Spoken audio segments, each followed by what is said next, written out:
guys, Scott Toy Guru Nightlick here. It's actually me, right? Not the little Lego version. Um, I'm doing this video because, well, I've gotten a ton of requests, comments on different videos over the last month, 2 months about commenting on the Masters of the Universe reveals from San Diego Comic Con. I originally actually wasn't going to do a video on this because I'm trying. This channel was never meant to be like the Masters of the Universe commentary channel.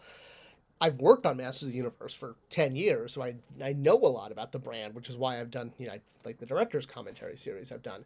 But over the past year, it's kind of, or 2 years, with me commenting on things that are happening at retail, and I never intended for this channel to become, that's the source of Masters of the Universe information. But at the same time, people keep asking me my opinion on the reveals.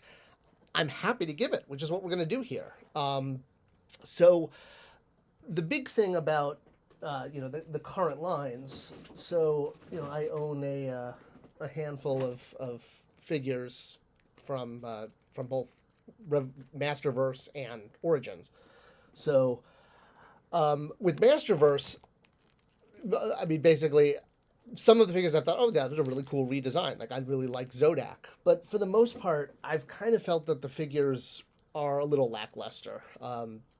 Paint ops, et cetera, et cetera. But I understand why, because at retail, you have to, save costs, which is also why Origins is such a good line if it would thrive at retail, which, again, I hope it does, because it can be made with very minimal deco, and that's still acceptable. It's kind of like the, redoing the vintage Star Wars figures, right? This is a retro Star Wars figure. Yeah, granted, it's supposed to be reproduction. For Origins, they give all the characters, the articulation they never had, which is really cool. So it's very inexpensive to make, probably a lot less expensive to make than Masterverse. So I'm glad to see that Mattel is also focusing on the main A-list characters, new versions of She-Ra, new versions of Skeletor, new versions of He-Man, doing the Filmation versions. This is what should be done. It's exactly like how Classics in 2015, 2016 was transitioning into an animated look. You always want to find ways to get the main characters out there. Really, my only concern with Origins and Masterverse is retail distribution. If they're not at main retail, it's hard to hit those numbers. I've heard a lot of stories from toy sellers that all of the big companies, the Jacks, the Spin Masters, the Hasbros, the Mattels, are all kind of calling on a lot of the smaller companies, saying, hey, can you place more orders? Can you place more orders? And a lot of people are like, yeah, because a large chunk is taken by mass retail, and if mass retail is not on board, like they are with certain Marvel Legends waves, like the Marvel Knights wave, or the Helverine, or whatever the one that's meant to go with the Ghost Rider car. All right, I'm off topic. We're supposed to be talking about He-Man reveals. So, I thought they were really nice deep cuts. Modulok, especially, that's always kind of been my mark for a line going really deep, because he's a fully tooled figure. Takes a lot of tooling, and that made me really happy to see Modulok. And I'm in Origins. I may actually purchase him because it's kind of cool. That's why the ones that I have purchased, like Sorceress here, is because either it's just like a figure I either had, or in this case didn't have, but really wanted to articulate more. And then I've gotten some others. I got Pigman, because I thought he looked like Ganon from Legend of Zelda. I never had even heard of this character when I was a kid, but I just thought he looked really cool. So I bought him for my Zelda display.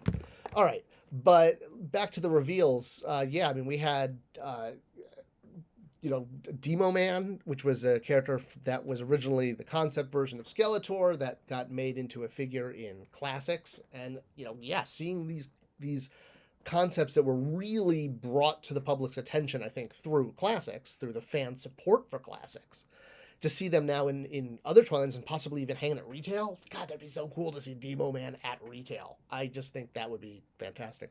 All right, the reason I'm looking off screen here is I've got my other monitor with all the reveals on it. Oh, Ram Man. Yeah, I love the Filmation Ram Man with the, Shaboy Boy mask. That's not it. What did he call her? I forget. Shaboy? It's been a while since I've seen that episode.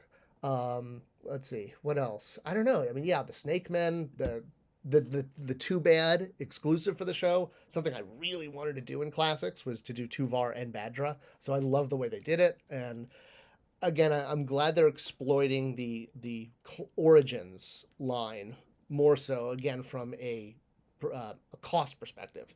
There's a much better chance you're going to be able to make deeper and deeper cuts characters when you have a an inexpensive form factor, if you will. So the animation stuff, this is the way to go. Absolutely, they should be doing all of the major characters in new ways. Yeah, I mean, all the crazy snake guys and the Ninja Turtle stuff. The turtle stuff's not my cup of tea. I loved Turtles when I was a kid, but not really big on mashups. I know some people are. I mean, like, Pixel Dan must be in heaven over this line. And I'm glad, that is a line that is going to do well at retail because Turtles are on fire. I mean, everybody's doing a Turtles line these days.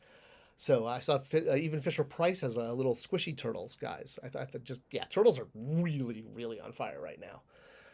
So, yeah, I guess, in conclusion, it's great to see so much stuff out. The snake layer, I did a video talking about the origins of that, and I know it looks like now may not be going forward. Maybe, again, there's no nostalgia behind it. Axel and I created it as a gag. I specifically asked him when he was doing the drawing of it in the mini comic, based on my script, that the snake layer should have a guardrail, but also it's clearly a handle for a child to pick up the playset. That was very deliberate because we were trying to make it look like an 80s playset that never was.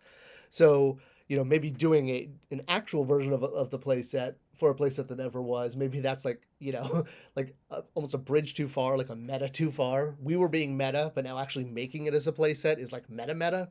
I don't know. Go read some Simulation and Simulacra by Baudrillard. It'll do you good. All right. Well, I hope I hit everything. I mean, I know, I don't have comments on every, I'm just looking through to see what other images I've got up there. But yeah, Voltac, Cactra, they all look great. It's fantastic to see this line go deep. I just hope it gets the distribution that it deserves. And man, if kids can play with this line, that's the golden ticket right there. That'll keep this on store shelves. So yeah, if you got a kid in your life who wants toys, get him He-Man toys. All right, well, I guess that's all I got to say on that. I hope this satisfies everyone's questions. If there's anything specific I missed, leave it in the comments. I could always do a follow-up. And, good journey. Live long and prosper. And I'll see you guys in the next video. Probably not on Masters of the Universe. All right, well, as always, thanks for watching. And the best way you can support this channel, besides liking it, is sharing it. Share this video with other people who might find it interesting, too. There's tons to watch on the Spectra Creative channel, and I'm glad you're with us. Thanks for watching. I'll see you in the next one.